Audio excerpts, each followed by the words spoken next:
Você sabia que, em termos de comunicação, um grupo de golfinhos pode ser mais organizado que muitos grupos de WhatsApp de seres humanos? E mais, alguns cientistas acreditam que os golfinhos podem até ter algo parecido com nomes próprios e frases.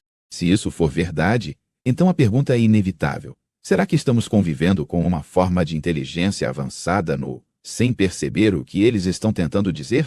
Imagina que cada som que você faz, cada mensagem de voz que você manda, pudesse ser ouvido a quilômetros de distância na água, decodificado e respondido em poucos segundos. É mais ou menos assim que funciona o mundo dos golfinhos. Eles não só emitem sons, como organizam esses sons em padrões complexos, ajustam o volume, a frequência, a duração e até o ritmo de acordo com quem está ouvindo e com o que querem comunicar.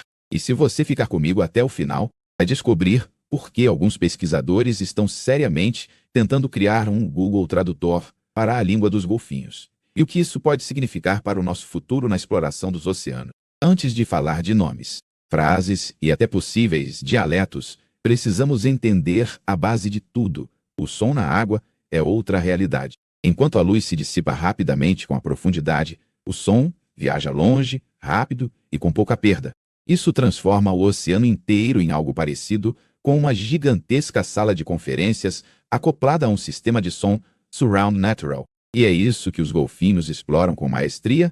Se você prestar atenção nessa ideia de que o oceano é um grande campo de som, vai ver que ela explica quase tudo sobre o comportamento desses animais. Mas a parte mais intrigante ainda está por vir. E se eu te contar que um golfinho pode, literalmente, ver com o som e talvez descrever isso para outro golfinho? Vamos começar do básico. Que tipo de som um golfinho é capaz de produzir? Não é tudo a mesma coisa. Os golfinhos têm 3 categorias principais de vocalizações: assobios, cliques e sons mais explosivos, como estalos e grunhidos. E cada uma delas cumpre um papel específico, quase como se fossem aplicativos diferentes no mesmo celular. Os assobios são geralmente sons mais longos, contínuos e modulados. Eles parecem um apito prolongado que sobe e desce de frequência. Já os cliques são pulsos curtos, rápidos, emitidos em sequência, parecidos com metralhadoras sonoras microscópicas. E, entre esses dois extremos, existem combinações híbridas, estalos de alerta, sons de frustração e até algo que muitos pesquisadores descrevem como risadas de golfinhos em situações de brincadeira. Até aqui, tudo bem? Parece apenas um repertório de sons variado, mas o ponto realmente interessante é que isso não é aleatório. Esses sons são usados em contextos específicos. Por exemplo, cliques de alta frequência em rajadas rápidas são usados para a ecolocalização, que é a capacidade de enxergar com o som, mapeando o espaço em 3 dimensões. Assobios, por outro lado, são muito mais usados em contextos sociais. Mãe e filhote se chamando, golfinhos coordenando uma caçada, indivíduos se localizando no grupo. Se você ainda está comigo, aqui vem a primeira peça chocante desse quebra-cabeça. Alguns assobios não são apenas ruídos, são estruturas acústicas estáveis que se repetem ao longo da vida de um golfinho. E é aqui que entra a ideia dos nomes próprios. Como isso funciona exatamente? Pesquisadores identificaram algo extraordinário. Cada golfinho desenvolve um assobio característico, único, que funciona como uma assinatura acústica. É como se fosse o RG sonoro daquele indivíduo. Eles chamam isso de assobio assinatura. Ele tem um contorno específico de frequência, uma espécie de desenho sonoro que pode ser reconhecido pelos outros. E mais, os golfinhos usam esse assobio para se apresentar, para se reconhecer em meio a um grupo barulhento e até para chamar uns aos outros à distância. Agora, pensa comigo. Isso é muito diferente do que a maioria dos animais faz. É como se, em vez de apenas rugir ou cantar, você tivesse um som específico que significa "eu sou a Maria" ou "eu sou o João". Os outros pudessem repetir esse som para se dirigir diretamente a você. E foi exatamente isso que alguns estudos observaram. Quando um golfinho se afasta, outros podem imitar o assobio assinatura dele, como se estivessem literalmente chamando o seu nome. Aqui entra um ponto extremamente interessante que quase ninguém comenta. Existe uma diferença enorme entre simplesmente emitir um som único e usar esse som de forma flexível, para a referência. Nos experimentos, quando os cientistas tocaram o assobio assinatura de um indivíduo por meio de alto-falantes, aquele golfinho respondia mais intensamente ao próprio nome do que aos assobios de outros. Isso sugere que ele reconhece não só a origem do som, mas também o fato de que esse som o representa. Se você ainda está me acompanhando, presta atenção nesse detalhe. Isso indica uma forma de pensamento simbólico, algo parecido com o que fazemos com palavras e nomes. Mas será que isso já pode ser chamado de linguagem? Calma, antes de ir tão longe, a gente precisa explorar outra habilidade impressionante dos golfinhos, a ecolocalização, porque é aí que a comunicação deles fica ainda mais complexa. A ecolocalização é o superpoder dos golfinhos. Eles emitem cliques em alta frequência que viajam pela água, batem em objetos e retornam em forma de eco. A partir do tempo de retorno, da intensidade e das pequenas variações nesses ecos, o cérebro do golfinho monta uma imagem tridimensional do ambiente. Não é só saber que tem um peixe ali na frente. É ter detalhes sobre o tamanho, formato, densidade e até o tipo de peixe. Agora, imagina isso aplicado à interação social. Um golfinho pode escanear, outro com cliques de ecolocalização e, teoricamente, perceber se ele está saudável, se está grávido, o formato do corpo, cicatrizes, objetos que ele carrega. É como se, em vez de apenas olhar para alguém, você tivesse um raio-x portátil integrado ao seu próprio corpo. E tudo isso usando som. Mas aqui vem a pergunta que abre um loop fascinante. Será que os golfinhos conseguem compartilhar mentalmente essas imagens sonoras uns com os outros? Alguns pesquisadores especulam que os padrões de cliques podem carregar muito mais informação do que pensamos. Talvez até algo que se aproxime de descrições detalhadas, não no sentido humano de frases com substantivos e verbos, mas como pacotes de dados sensoriais ricos. Se isso for verdade, o que eles trocam entre si pode ser muito mais complexo do que apenas perigo à frente ou peixe ali. Pode ser algo como um retrato sonoro de tudo o que estão percebendo ao redor. E o mais intrigante é que, em vários contextos, os golfinhos parecem sincronizar não só os sons, mas o ritmo e o tempo de emissão, como se estivessem literalmente batendo papo. E se você ainda está comigo, o próximo ponto vai te deixar com mais perguntas do que respostas. Existem indícios de que eles podem até combinar ecolocalização com assobios sociais para construir uma espécie de comunicação multimodal. Algo parecido com falar enquanto aponta, gesticula e mostra fotos ao mesmo tempo. Tudo isso que falamos até agora acontece em um nível individual. Mas a verdadeira magia da comunicação dos golfinhos aparece quando olhamos para o grupo inteiro. Golfinhos são animais altamente sociais, organizados em bandos, alianças e subgrupos. E o som é o que torna possível essa organização complexa em ambientes enormes e de visibilidade limitada. Pensa em uma caçada coordenada. Vários golfinhos cercam um cardume de peixes, apertam o cerco, criam bolhas, assustam a presa, forçam os peixes a subir à superfície. Tudo isso exige sincronia de movimentos. Mas o que garante essa sincronia é o buzinão de comunicação acontecendo o tempo todo. Cliques, assobios e estalos funcionam como comandos, confirmações e feedback em tempo real. Mais impressionante ainda, diferentes populações de golfinhos têm repertórios sonoros distintos. É como se cada comunidade tivesse um sotaque, um dialeto, talvez até tradições acústicas específicas. Isso lembra muito culturas humanas, em que grupos diferentes desenvolvem línguas e formas de expressão próprias ao longo do tempo. Agora, repara em um detalhe que muda o jogo. Filhotes não nascem já sabendo todos esses sons. Eles aprendem por imitação. Isso é um sinal fortíssimo de transmissão cultural. Um golfinho jovem escuta, repete, erra, ajusta, até que domina os assobios e cliques que fazem sentido na sua comunidade. Em outras palavras, não é só biologia, é cultura. Se você ainda está aqui, presta atenção nessa conexão. Quando existe aprendizado social e variação entre grupos, estamos entrando no terreno da cultura animal. E cultura, combinada com comunicação complexa, é a base de qualquer forma de sociedade avançada. A grande pergunta que fica em aberto é: até onde isso vai nos golfinhos? Eles falam sobre o que, exatamente, além de coordenar caça e manter contato?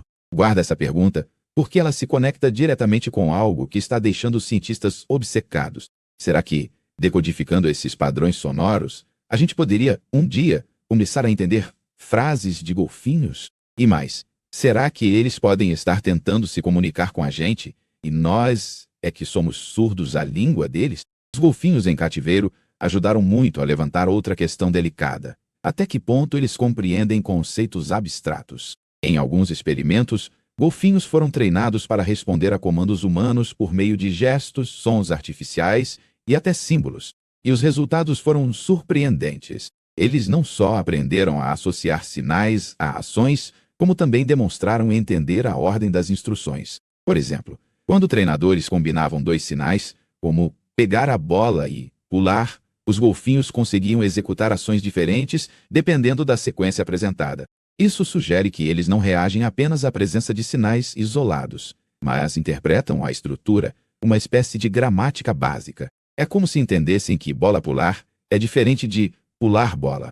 Mais do que isso, alguns estudos mostraram que golfinhos conseguem responder a ordens nunca antes vistas, combinando elementos já conhecidos. Isso implica uma certa capacidade de generalização, parecida com o que fazemos quando entendemos uma nova frase construída com palavras que já conhecemos.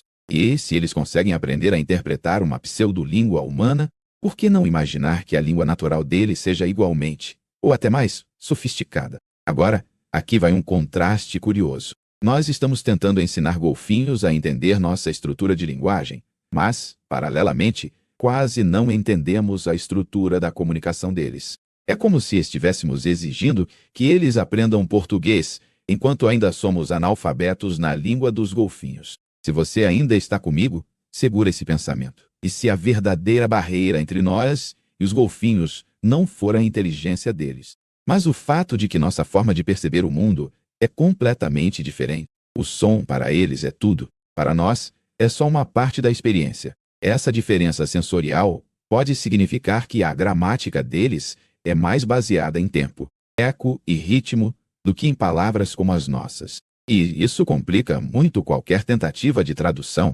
Nos últimos anos, pesquisadores começaram a usar inteligência artificial e Big Data para analisar montanhas de gravações de golfinhos. Em vez de tentar interpretar sons um por um, eles alimentam algoritmos com milhares de horas de cliques, assobios e contextos comportamentais. A ideia é deixar a máquina encontrar padrões que o ouvido humano não capta. Imagina colocar microfones subaquáticos em uma região cheia de golfinhos e gravar tudo o que acontece por semanas. Paralelamente, drones e câmeras registram o comportamento. Quem está caçando, quem está brincando, quem está fugindo de predadores, quem está cuidando de filhotes. Depois, você alinha cada som a uma situação específica e pergunta para a IA quais padrões aparecem sempre juntos. Esse tipo de abordagem já revelou algo interessante. Certas sequências de cliques e assobios parecem se repetir consistentemente em contextos parecidos. Por exemplo, antes de uma caçada coletiva ou quando um filhote se afasta demais da mãe. Isso sugere a existência de blocos de significado recorrentes. Mas aqui está o ponto mais ousado que alguns projetos começam a perseguir.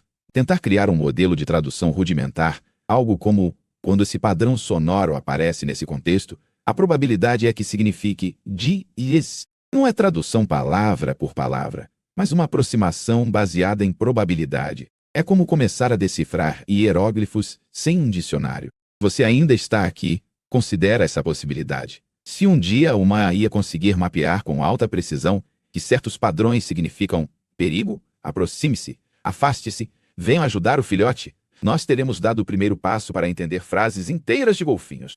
E isso abre uma porta perturbadora. Se entendermos que eles estão formulando pensamentos sociais complexos, pedidos, talvez até planos, vamos ter que encarar uma pergunta ética gigantesca. Como continuar explorando, capturando ou confinando animais que, na prática, estão conversando entre si com um nível de complexidade, talvez comparável ao nosso em certos contextos?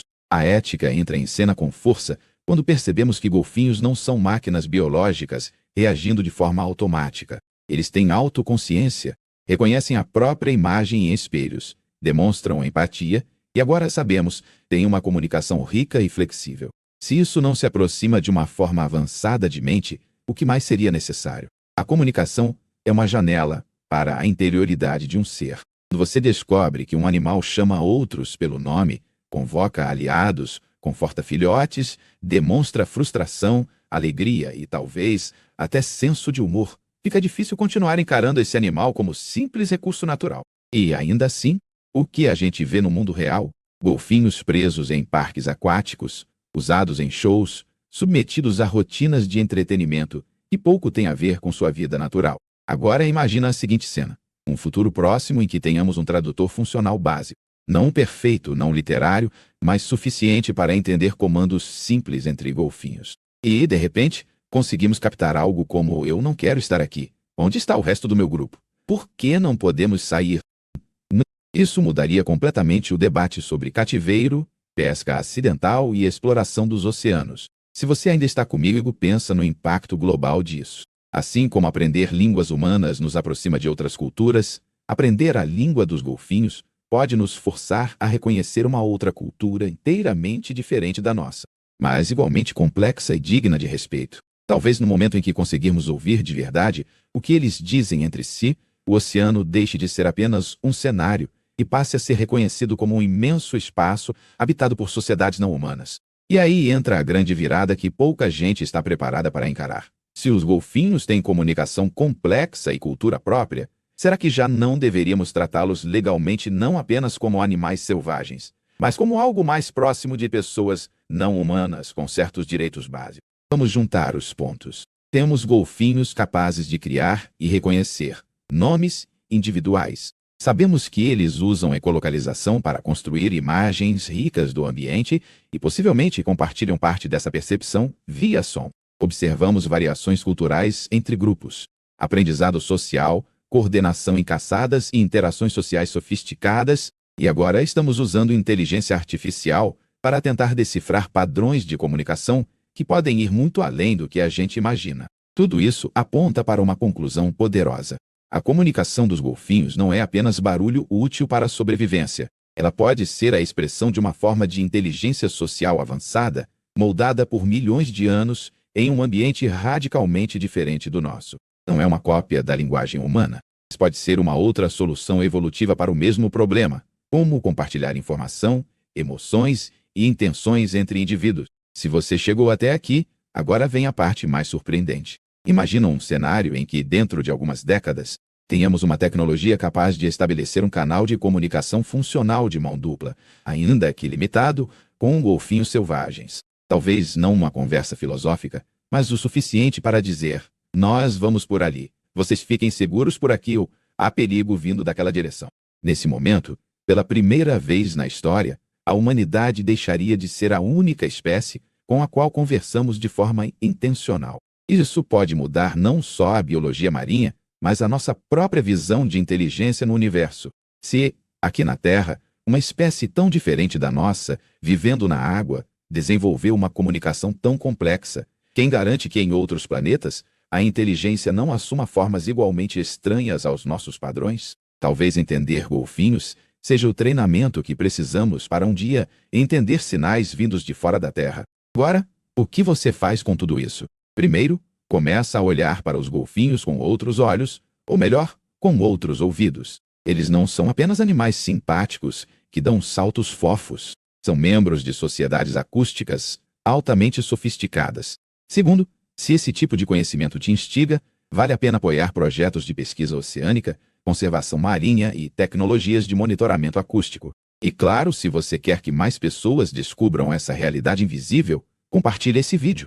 Deixa o seu like e comenta o que mais te surpreendeu. A ideia de que eles têm nomes próprios, a possibilidade de um tradutor de golfinhês ou as implicações éticas de tudo isso. Porque, no fim das contas, a pergunta que fica é simples e poderosa. Se um dia os golfinhos pudessem, de fato, conversar conosco, o que você acha que eles teriam para dizer sobre a forma como tratamos o oceano até agora? Se você quiser se aprofundar ainda mais nesse tema, comenta aí se gostaria de um vídeo só sobre os experimentos com IA tentando traduzir a linguagem dos golfinhos, ou um vídeo focado na cultura e nos dialetos diferentes entre populações de golfinhos ao redor do mundo. E lembra de se inscrever para não perder os próximos episódios, porque essa jornada para entender como outras mentes funcionam está só começando. Afinal, talvez o primeiro contato com outra inteligência complexa não venha do espaço, mas das profundezas do nosso próprio oceano.